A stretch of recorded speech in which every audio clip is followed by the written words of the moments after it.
The funeral home was supposed to be silent, respectful, peaceful.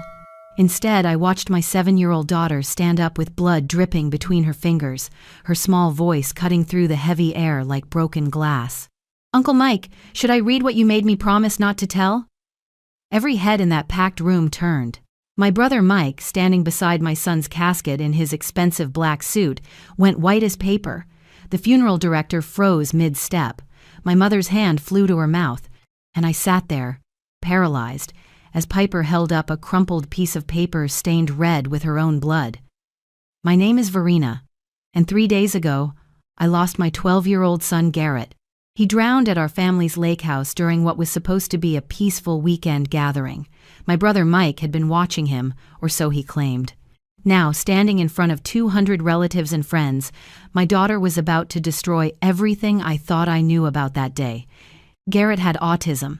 To most of the world, that made him different, difficult, maybe even defective. To me, he was perfect.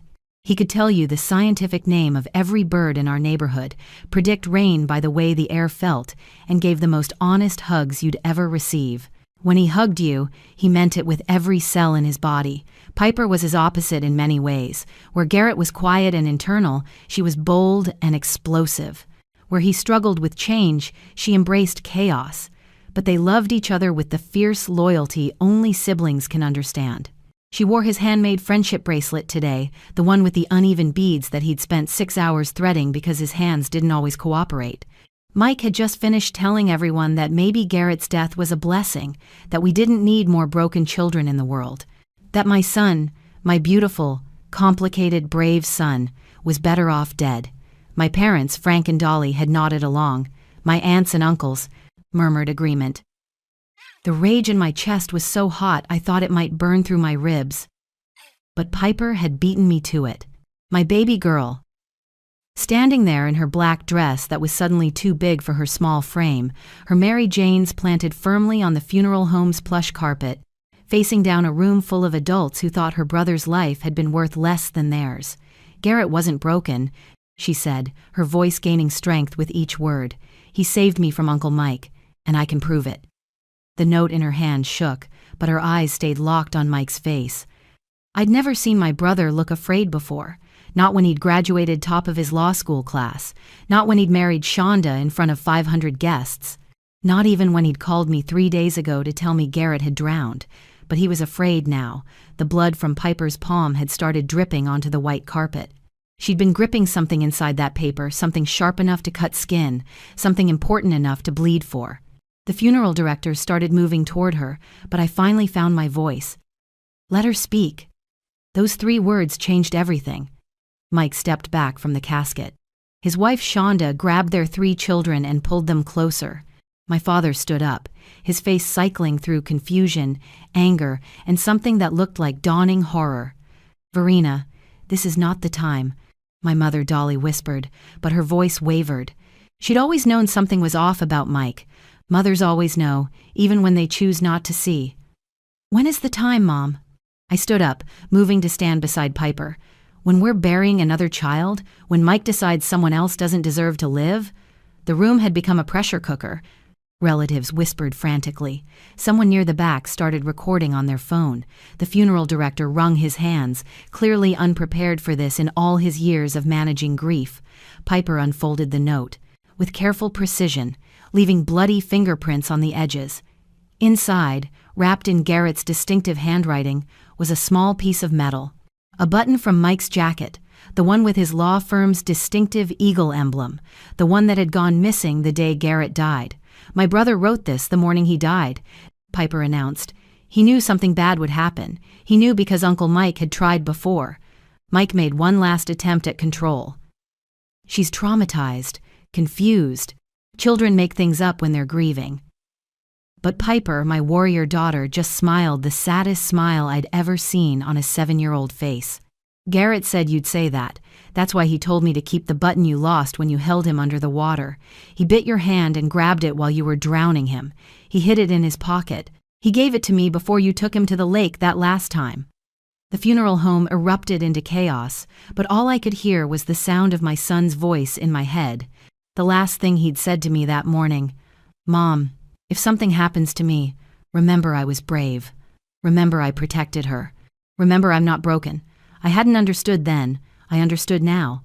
The morning of Garrett's funeral arrived, wrapped in fog so thick I couldn't see the neighbor's house.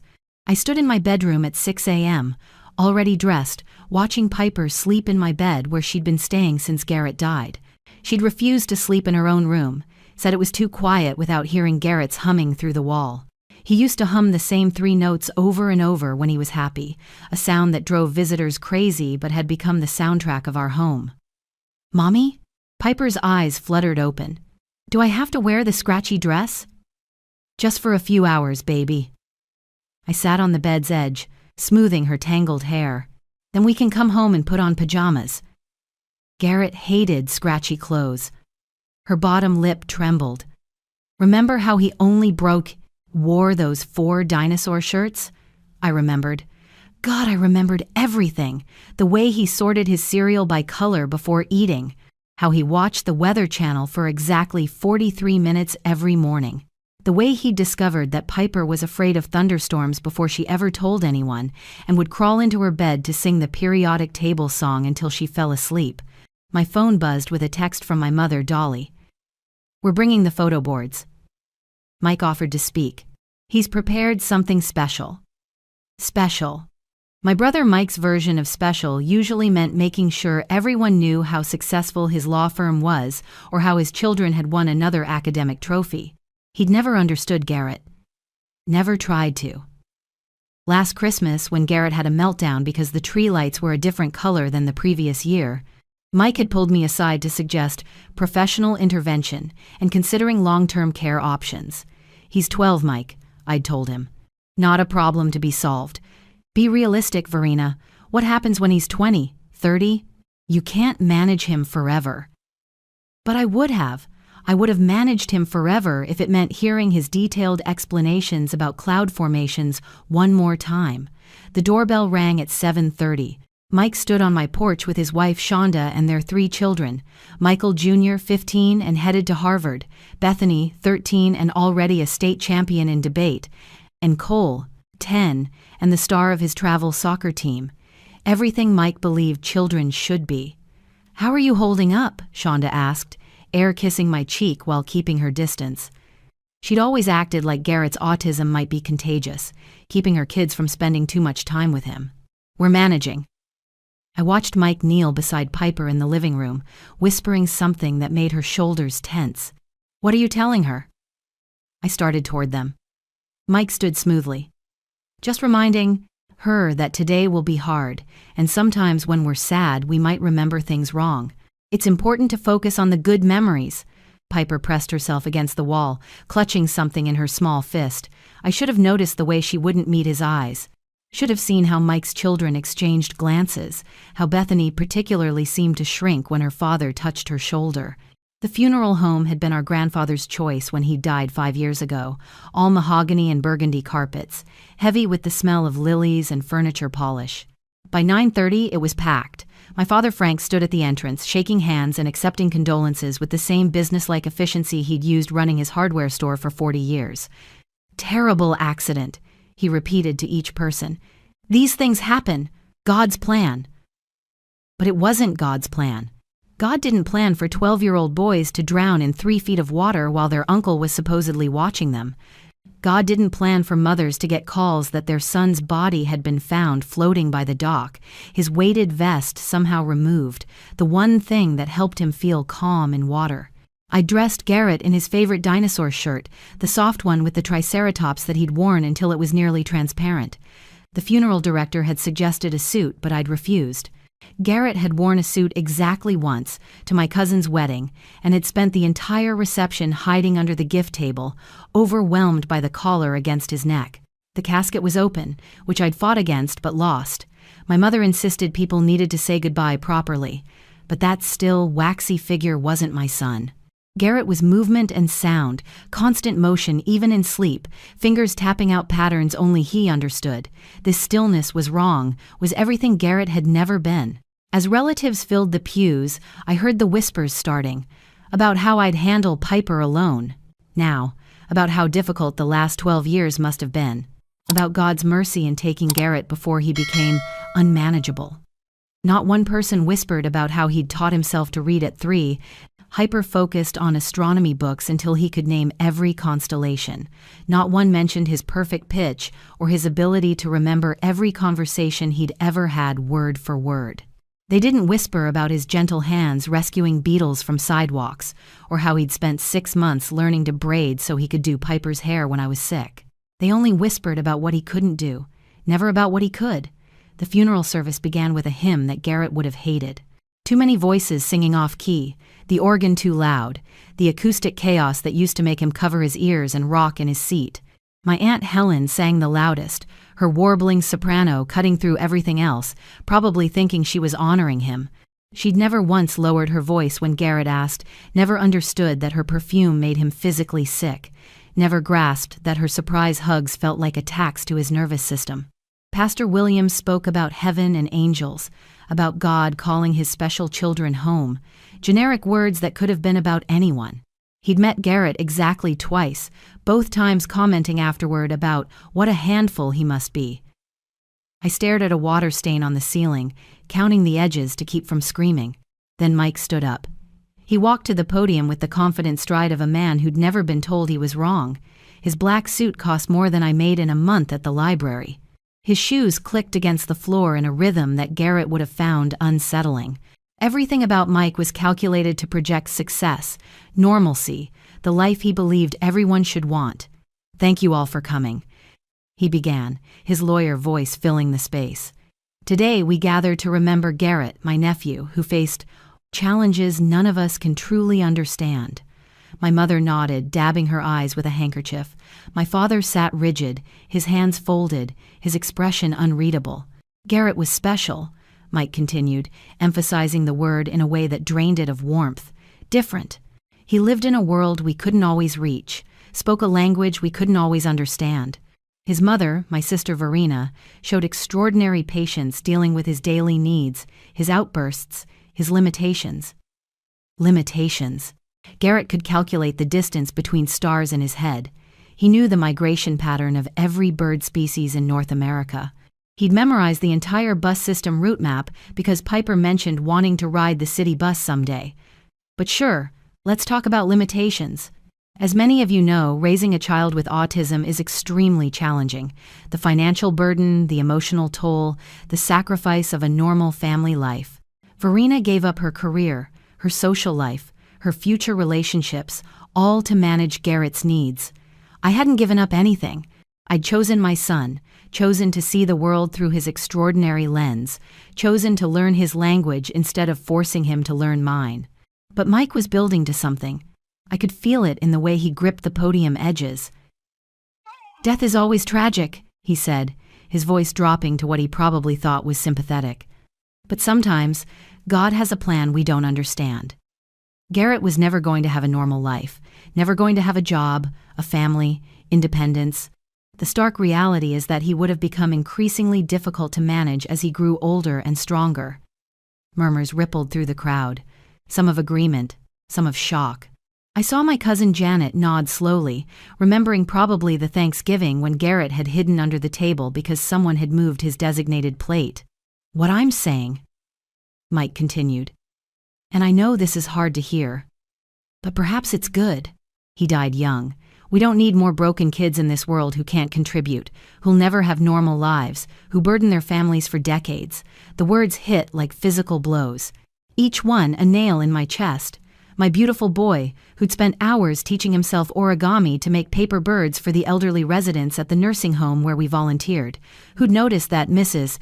Chen always sat alone and made a point to share his goldfish crackers with her every week, who'd created an entire filing system for the food bank because he noticed their current system was inefficient. "That's enough, Mike." I started to stand, my legs shaking with rage, but my father's hand clamped down on my wrist, his mechanic's grip still strong at 68. "Don't make a scene, Verena. He's not wrong. You know we all worried about Garrett's future." My Aunt Helen leaned forward from the row behind. "At least now you can focus on Piper. Give her a normal life, maybe even find a husband without the baggage." Baggage. My son was baggage. "You never understood him. I hissed, trying to pull free from my father's grip. None of you even tried. We tried plenty, my mother whispered sharply. Birthday parties he ruined with his screaming, holidays where we had to change every tradition, walking on eggshells in our own homes. Mike was still talking, painting a picture of a future that would never be. Verena can now rebuild her life. Piper can have a childhood without being overshadowed by her brother's needs. Our family can gather without planning every detail around Garrett's triggers. That's when I noticed Piper had gone completely rigid beside me. Her face was white, her small hands balled into fists so tight her knuckles looked like tiny mountain peaks. She was staring at Mike with an expression I'd never seen before. Not grief, not sadness, but pure, crystallized rage. "Stop," she whispered, but her voice carried in the hushed room. Mike paused, seemingly surprised. "Piper, sweetheart, I know this is hard to understand. You're lying." Her voice was stronger now. "You're lying about everything." The room went silent except for the hum of the air conditioning. Mike's face shifted, a flash of something dark crossing his features before returning to practiced concern. "Children process grief differently," he said to the crowd, but his eyes never left Piper's face. "Perhaps we should take a break." Number Piper stood up, and that's when I saw the red seeping between her clenched fingers. "You don't get to lie about my brother anymore." Piper's blood dripped onto the burgundy carpet in small, perfect circles. She stood there, all 48 pounds of her, facing down a room full of adults who had just agreed her brother's death was a blessing.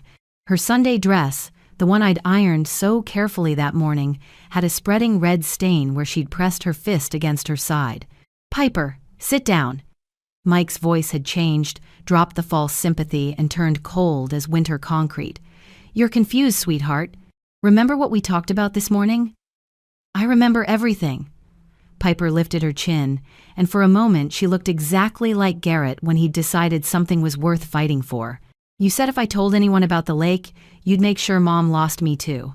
You said no one would believe a sad little girl over a successful lawyer." The temperature in the room seemed to drop 10 degrees. Shonda grabbed Mike's arm, her perfectly manicured nails digging into his suit jacket. "What is she talking about?" Mike forced a laugh that fooled no one. "She's traumatized. Children create fantasies when they can't process loss." "Stop lying." Piper's shout echoed off the vaulted ceiling. "My brother wasn't broken. He saved me. He saved me from Uncle Mike."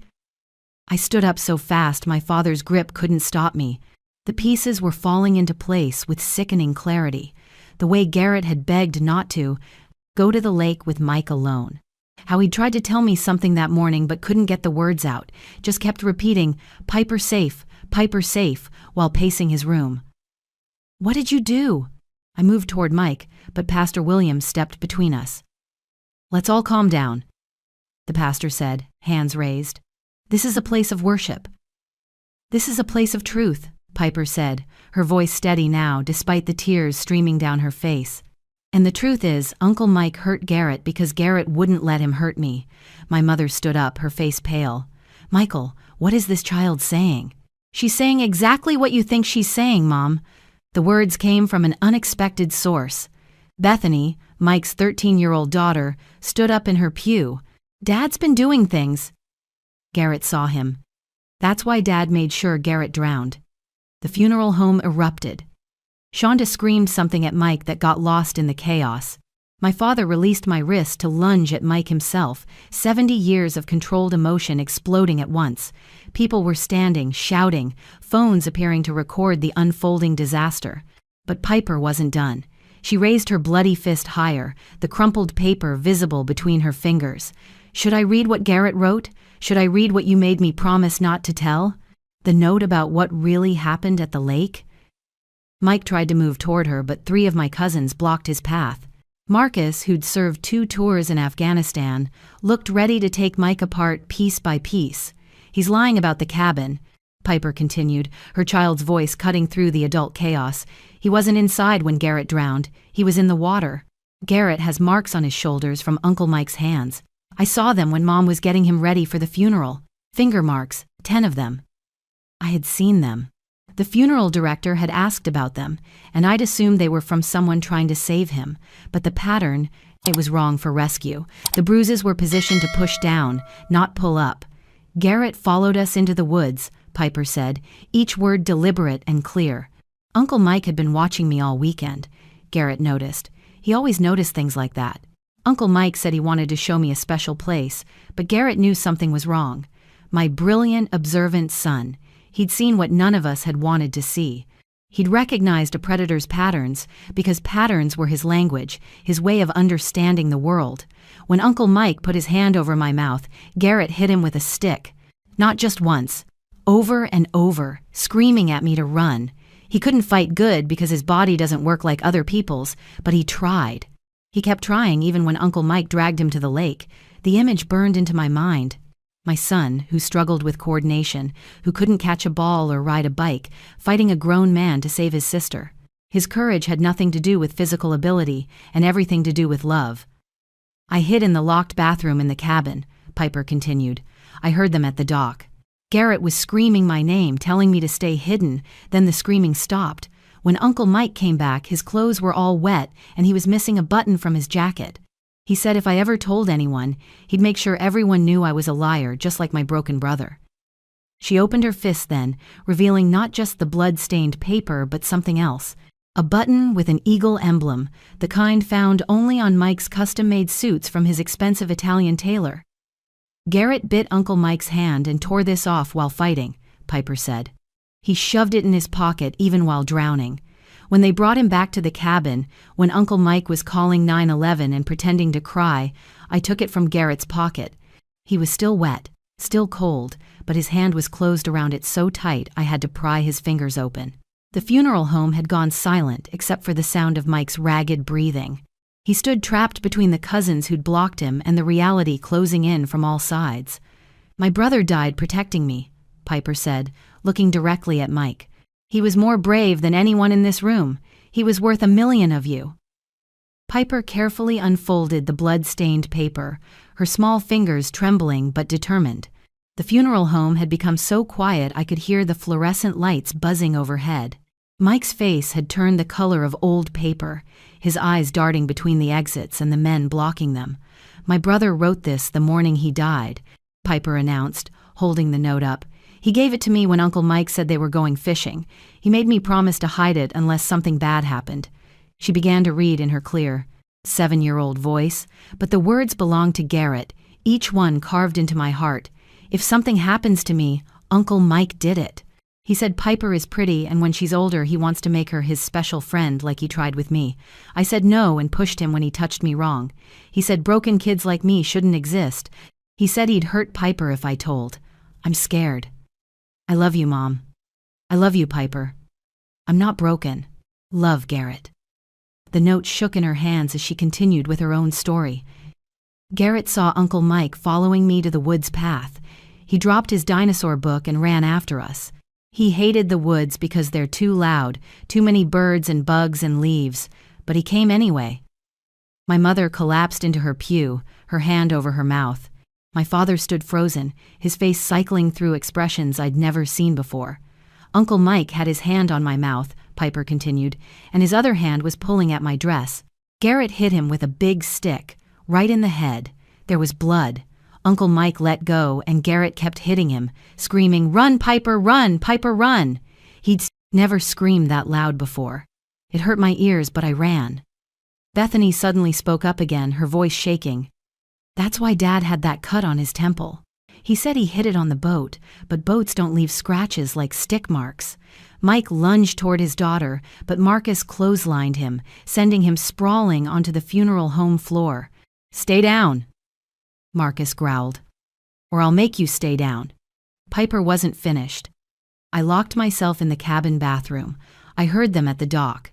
Garrett was screaming that he'd tell everyone, that Uncle Mike was bad, that touching kids was wrong. Then I heard splashing. So much splashing. And Garrett's voice got quieter and quieter until it was gone. She held up the eagle button, its gold surface catching the light. Uncle Mike came back 20 minutes later. His shirt was torn here. She pointed to her chest, and he was breathing funny. He knocked on the bathroom door and said Garrett had an accident, that he fell in the water, but I could see through the keyhole. He was all wet, not just his arms like if he'd pulled someone out. All of him, like he'd been in the water too. The funeral director had called 911. I could hear sirens in the distance getting closer. Mike tried to stand, but Marcus planted a foot on his chest. "There's more," Piper said, her voice getting stronger. "Garrett taught me to be observant like him, to notice patterns. Uncle Mike has a pattern. He touched cousin Amy at Christmas 2 years ago," she told her mom, but no one believed her. "He tried with Rebecca from church, but she's older and fought him off. He told them what he told me, that no one believes kids over successful adults." Amy's mother gasped from the back row. Rebecca's family was sitting 3 rows behind us, and I saw Rebecca, now 16, nod slowly, tears streaming down her face. "Garrett kept a notebook," Piper continued.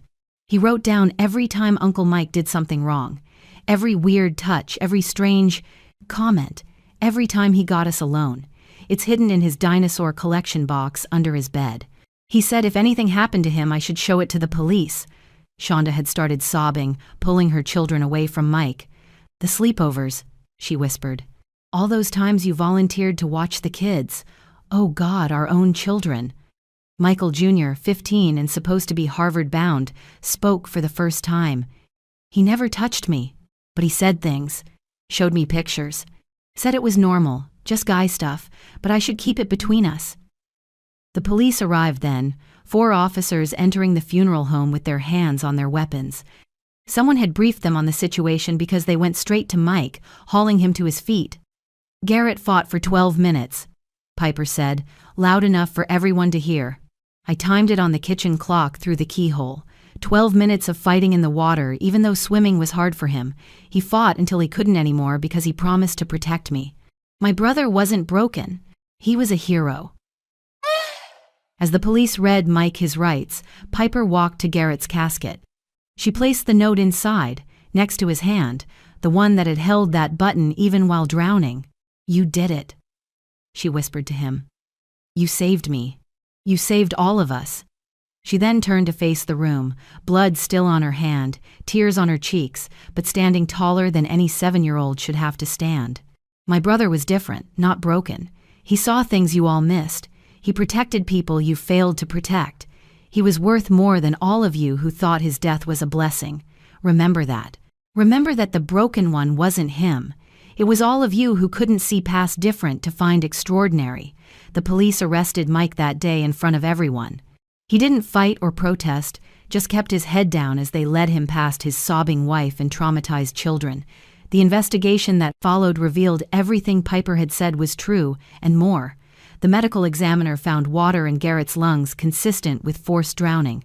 His fingernails had Mike's DNA underneath them. The pattern of bruises on his shoulders matched someone holding him underwater from above. They found Garrett's notebook exactly where Piper said it would be, tucked inside his dinosaur collection box between a velociraptor and a brachiosaurus. 5 years of observations written in his careful handwriting. Times, dates, specific incidents. Uncle Mike touched Amy's leg 47 times during Christmas dinner. Uncle Mike went into Bethany's room at 2:17 a.m. and stayed for 31 minutes. Uncle Mike showed Michael Jr. bad pictures on his phone for 1-2 minutes while Aunt Shonda was shopping. My son had been building a case like a detective, documenting patterns everyone else refused to see. Mike got 25 to life. During the trial, 7 more victims came forward, some from his law firm, others from the youth basketball team he'd coached. Each one had been told the same thing. No one would believe them over such a successful, respected man. But they believed Garrett's notes. They believed Piper's courage. They believed the truth that a 12-year-old boy with autism had seen what an entire community had missed. 3 months after the funeral, I stood with Piper at Garrett's grave. She'd insisted on bringing new flowers, bright yellow sunflowers, because Garrett had memorized the Fibonacci sequence in their seed patterns. She also brought a laminated copy of a news article where the district attorney called Garrett a hero who'd saved countless children through his documentation and sacrifice. "Mom," Piper said, arranging the sunflowers carefully, Why did everyone think Garrett being different meant he was broken? I knelt beside her on the grass, choosing my words with the same care Garrett used to choose his dinosaur shirts. People fear what they don't understand, baby. Garrett's brain worked differently, but that difference let him see things others couldn't. He noticed Uncle Mike's patterns, because patterns were how he understood the world. What they called a deficit was actually his superpower. Like how he always knew when I had a bad dream even before I woke up, exactly like that. And how he could tell it would rain by the way the air pressure changed. And how he memorized every bus route to make sure you'd never get lost. My parents had tried to apologize, but some wounds don't heal with sorry. They'd chosen comfort over truth, their idea of normal over their grandson's life.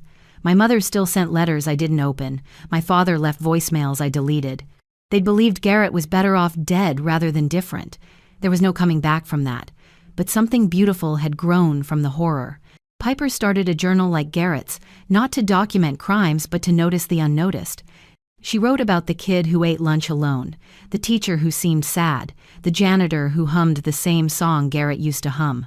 At 7 years old, she'd learned to see the world through her brother's lens, to find the extraordinary in what others dismissed.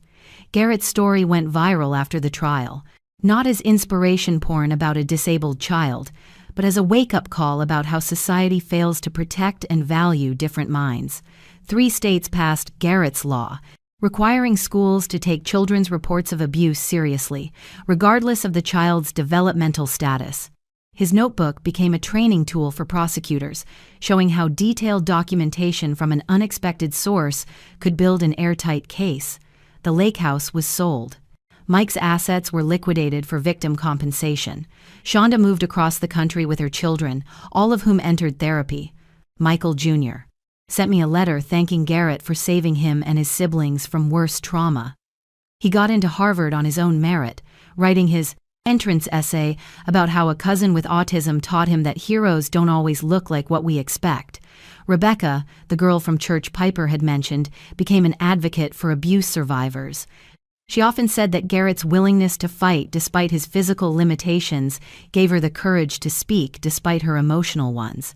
On what would have been Garrett's 13th birthday, Piper and I released 13 balloons at his grave, each one carrying a fact about him that had nothing to do with autism and everything to do with who he was. How he loved dinosaurs, how he made the best paper airplanes, how he gave the most honest hugs, how he died the way he lived, protecting others with everything he had. The last balloon carried a simple message in Piper's handwriting. Different doesn't mean broken. It means brave enough to be yourself in a world that wants you to be someone else. Garrett was never broken. The broken ones were those who couldn't see his worth, who measured his value by their narrow definition of normal, who thought the world would be better without minds like his.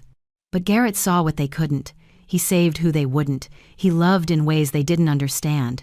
My son died a hero, not despite his differences, but because of them. He noticed patterns others missed, documented truth others ignored, and fought battles others didn't even know existed.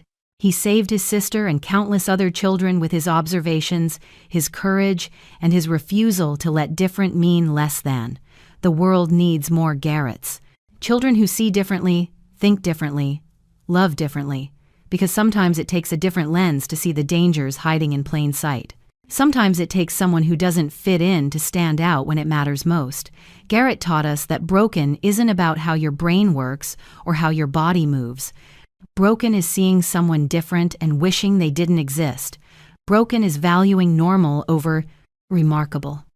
Broken is thinking that a child who memorized constellation patterns and made paper birds for lonely elderly people and fought a grown man to save his sister was somehow worth less than children who could catch balls and make small talk. My son wasn't broken. He was extraordinary. And 12 minutes of fighting in that lake proved what a lifetime of ignorant whispers never understood. Different kids don't need to be fixed. They need to be seen, heard, protected, and valued for exactly who they are, because sometimes they're the only ones watching closely enough to save us all. Thank you for watching this story. If it moved you, please share it with others who need to hear that different doesn't mean less than. Leave a comment about someone in your life who sees the world differently and makes it better because of it. And don't forget to subscribe to our channel for more stories that remind us to look beyond the surface and find the extraordinary in the unexpected. Remember, the people who don't fit in are often the ones who stand out when it matters most.